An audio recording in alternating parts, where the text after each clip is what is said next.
देख सकते हैं सिवान जिले के मुजफ्फरबाद में चाउमीन बर्गर का दुकान खुल गया है मुजफ्फरबाद में, ठीक है, सिवान जिला का, ठीक है। चलिए हम आपको दिखाते हैं, बोर्ड भी दिखा दे रहे हैं, देख लीजिए दुकान मुजफ्फरबाद देख सकते हैं। और चाउमीन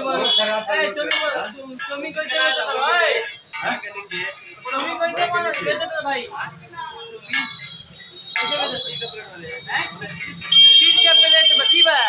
आप बर्गर 20 रुपया। अंडा में आप कैसा लग रहा है बताइए, अच्छा लग रहा है? 35 रुपया अंडा रोल खाना है, ठीक है। और जिसको भी आइए मुजफ्फरपुर में खुल गया फिर के नए नए नौकरी लग गया है चाउमीन के दुकान में। दुकान के लोग दी थे एटीएम वाले लोग पैसा ना रही तो आप लोग की व्यवस्था है, आप लोग एंजॉय कीजिए, खाइए एकदम चाउमीन बर्गर अंडा रोल सब कुछ दिन में चिकनो रोल में मिलने वाला है, ठीक है। कुछ दिन में बनने आएगा, आप लोग जाते हैं दूर सिवान छपरा, ये मुझके बाद में मिलेगा, ठीक है। दुकान का नाम है, दुकान भाई के नाम है नितेश भैया, ठीक है। उनका भैया देखिए दिखाइए तो चीन लोग देख रहे थे बानी, ठीक है।